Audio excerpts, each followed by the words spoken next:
Hey, my favorite YouTube family. I am so happy that you're joining me today. I am Debra, your host of Answers About Alzheimer's, and I am a certified master dementia strategist. I have been teaching Alzheimer's and dementia for about 15 years now, and I just love training. So if you are new, I hope that you hit the subscribe button and become part of our family. We are a great team of people who just wish for more and more training, and we work together to help each other out. So I hope you subscribe. Today I want to focus a little bit on behaviors, because behaviors are really tough. Now, I want you to please comment in the comments down below after you subscribe and let me know what are some of your most challenging behaviors that you're dealing with, because I'm going to do another video, and the whole thing is going to be Q&A. So I want your questions, I want your problems, I want whatever you're dealing with, and give me details, right? Give me details, what they're saying, what they're doing, what's happening, right? And we're going to dissect a bunch of different behaviors that you guys are struggling with. So comment below, tell me what you're struggling with for an upcoming video. So I want to talk about a little bit about how to respond to behaviors, what behaviors are, why they're having behaviors. So in a very simplistic way, a behavior is the sign that the person needs something, right? They're trying to communicate that they need, or they want, or they wish something. People don't just have behaviors to be an asshole, okay? They're having a behavior because they're having a problem. So when they're acting out, when they are having a hard time, it's because they need something, or they want something, or they're struggling, they can't communicate. So we have to remember that they're not doing this on purpose. I know it's hard if you have not had the greatest relationship with this person in the past. It's hard not to think that, but you have to change your mindset, because even if they are doing it on purpose, which 99% of the time they're not, because they don't even have the brain power to do anything on purpose anymore. Like, they can't be conniving anymore. It just doesn't exist in there any longer. But I totally forgot where I was just going with that. They're not doing it on purpose. I still forgot where I was going with that. And I did just have a cognitive test like a month ago. So. But anyway, the person who has brain damage, when they're having a behavioral issue, it means that they are struggling with communication. So I'm always saying that communication and behaviors are like this, right? You can't study behaviors without studying communication. You can't study communication without studying behaviors. They are together, right? So if someone is having a behavior, it's because of a lack of communication, either on their part or our part, or both. And we can't communicate.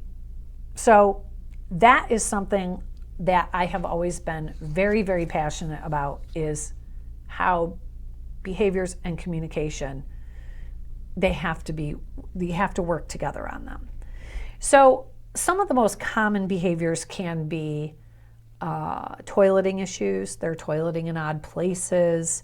They're having accidents, disrobing in public, masturbating in public, verbal outbursts, racial slurs, anger. Anger's a big one, right? Anger's a tough one. Anger, violence, wandering, pacing, exit seeking, wanting to go home, sundowning, hallucinations, paranoia, repetitive actions, repeating the same questions over and over and over. And just so that you know, in case you don't know, because most of you who've watched me over and over, I'm sorry that sometimes I repeat myself on this, but there's always new people joining, so I thank you for bearing with me. But I do have a course that we spend hours on every single behavior that there is. We talk about specifically what to say, what not to say, why they're having the behavior, how we can get them to come out of that behavior and be happy. So we literally hours. We cover over 250 exact phrases of what to say or not to say to someone with dementia. It's truly remarkable. But those are just some of the most common behaviors that people are dealing with. Eating, the person with dementia not eating. And there's reasons, different reasons for all of these behaviors. There's different reasons for all of them. And there can be multiple reasons. So during the course, we dissect every single one. It's, oh my God, I just love that course. I just love it. But, these can be very problematic behaviors if you're the one that's trying to deal with the person with dementia. It can be extremely frustrating. It's super hard, I know, because I've been there. I've owned a home care agency for many, many years, which is where a lot of my experience came from, right? I mean, I took all these trainings and I taught for the Alzheimer's Association, but then I would also put those teachings into practice with my team. They would call me and tell me what the problem is, and I'm like, try this, try that, say this, say that. Oh, that's what you did that kind of screwed it all up. And we could go through it. And so I've had my own case studies. I mean, I've tried and true and proven what I teach works. So years and years and years up here, I'm just spinning all the time like, oh my God, I just love it. So sometimes when you guys send me a question and there's like so much information that's missing, it's hard for me to answer sometimes. So behaviors can be dissected into kind of just a handful of things, right? So it's either that they're having trouble communicating what they want or need, which is extremely frustrating, so it comes out in a behavior, or they're uncomfortable, right? Or they're in pain. They might have to toilet.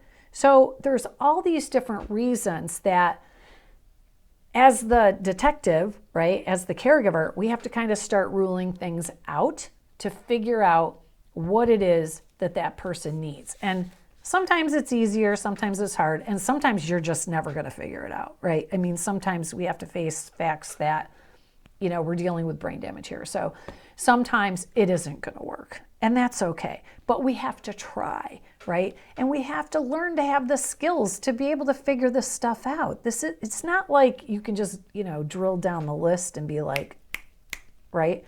This stuff does take a little practice, right? But so if you take a step back when the person is having a behavior, take a step back and try to figure out what it is that they're in need of, right? So don't think about the action that they're doing, right? Don't think that, oh, he's out of control. Mr. Smith is out of control down in room 28C. He's just flipping out. He's in one of his freaking moods again. There's a because. He's doing that because he feels like you're not listening to him, or because he's afraid, or because he's constipated, or because there's a tag in the back of his shirt that's driving him insane, right? So if we figure out what his problem is and we get rid of his problem, we get rid of the behavior, right? And that's up to us, right? Because we're the cognitively intact. As a caregiver, it is our responsibility to relieve the burden of suffering for the person with dementia. Do I need to say that again? As a caregiver or as an employee in any type of care setting, it is our responsibility to relieve the burden of suffering for the person with dementia. They can't help it. They can't help it. I'm sorry if you don't like that and you don't want to hear that. Too bad, because it's the truth. And if you take my course, you'll really get it. We get so deep into this, like your eyes will pop out of your head, I swear to God. But a lot of it also too comes with how we react, right? So if the person is having a behavior, the last thing you want to do is react or flip out, because it just raises everybody's level even higher.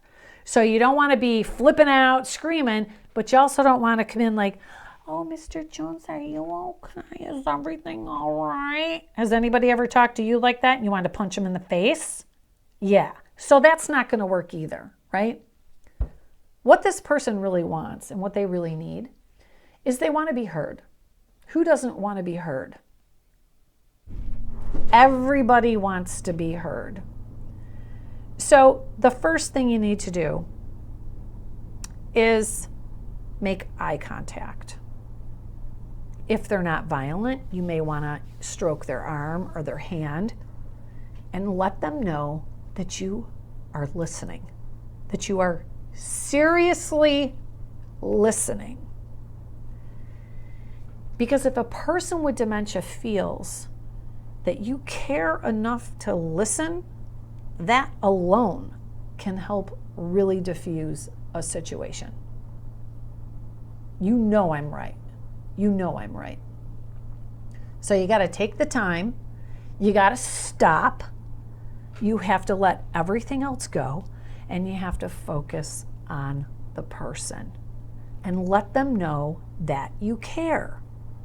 Tell them that you're listening. Tell them, I'm really trying to understand. We can figure this out together. How do you feel when you know someone has your back? You feel much better, right? You feel better knowing that someone's got your back and they believe in you. You can say to the person with dementia, you're a smart person. I'm a smart person. We are going to figure this out. We are going to figure this out. And if we can't, I'm still going to be right here with you, no matter what, through thick and thin. You and me, babe. You try that next time your person with dementia is having a behavior. By the way, I hate that word behavior. I hate it. Comment down below. Don't say behaviors, say reaction. Because a behavior is a reaction to something that they are feeling. It's a feeling. It's not a behavior. They're reacting to something else. Okay. So,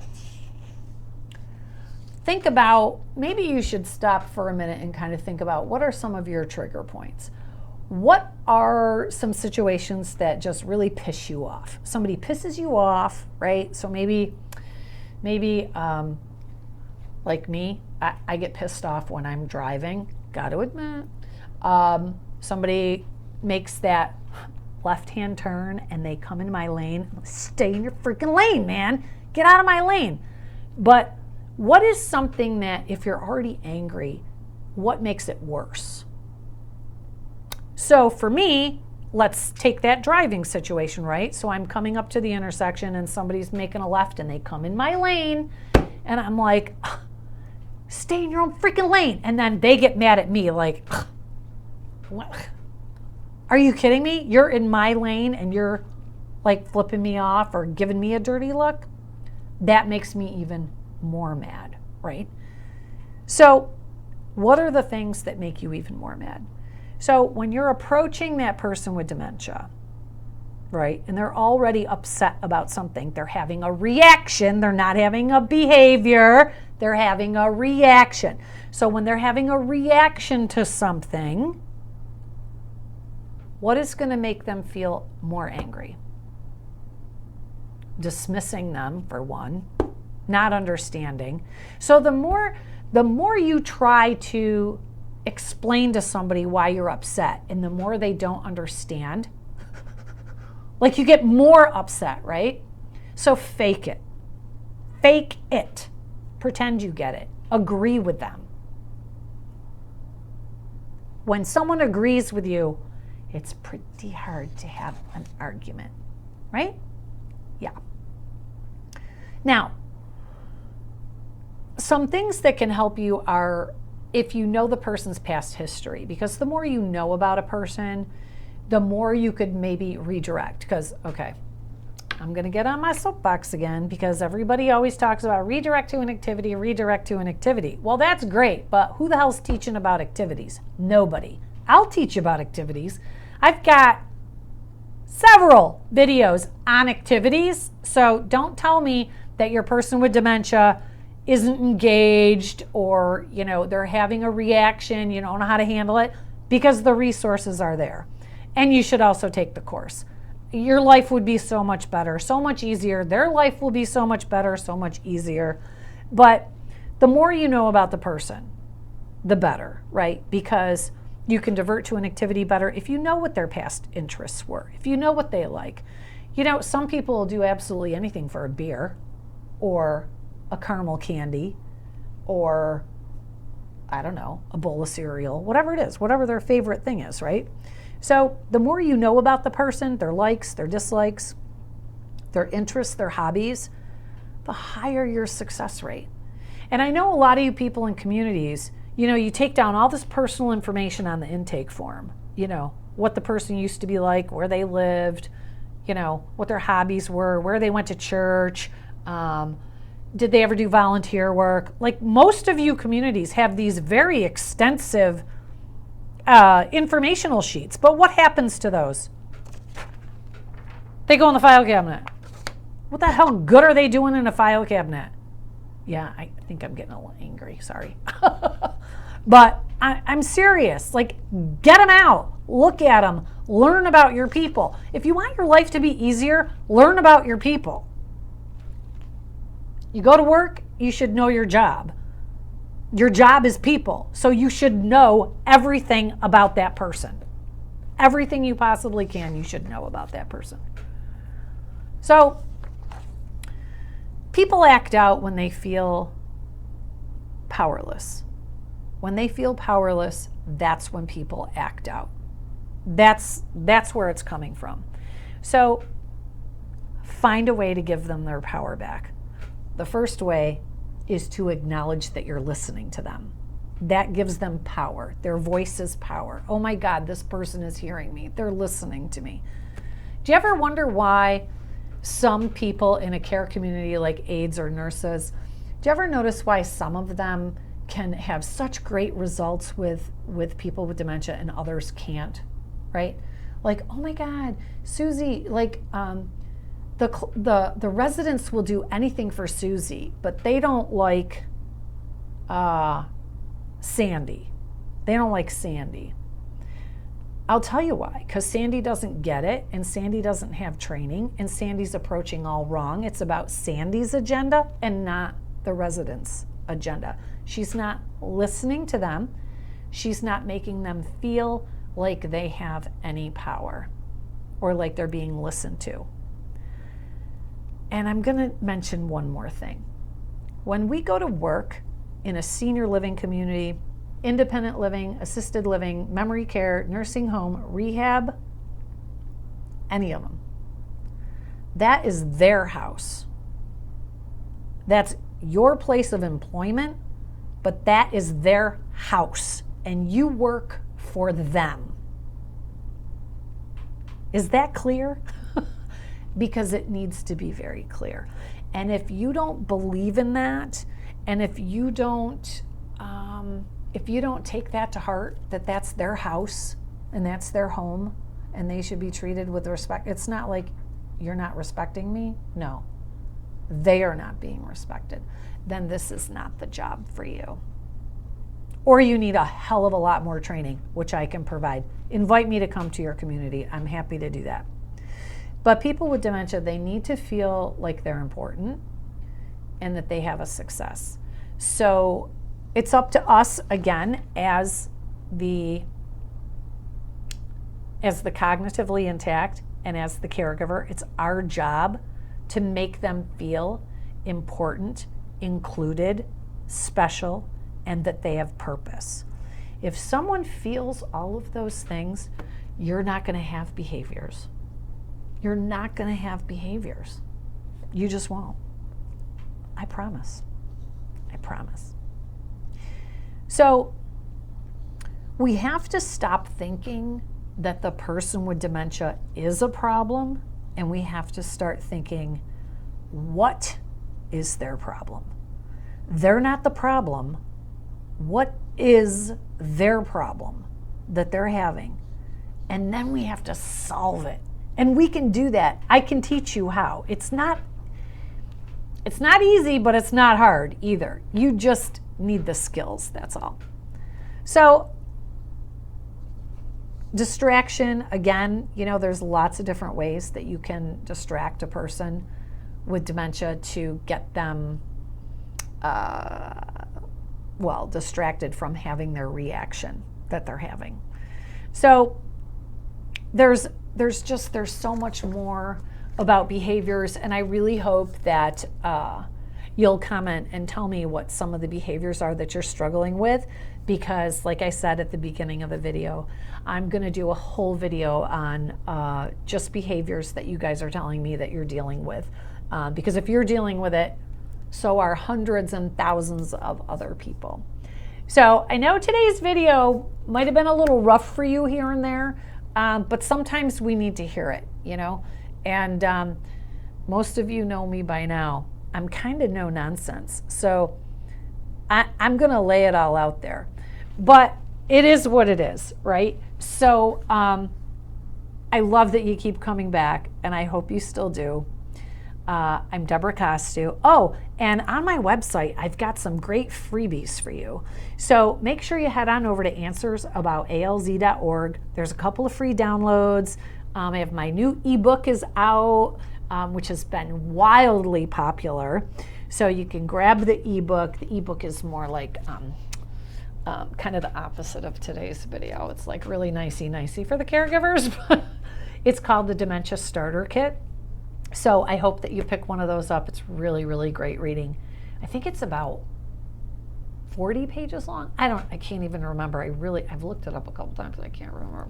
But anyway, I'm Debra Costu. I hope you enjoyed today's episode. Give me some comments, subscribe, and I will see you next time.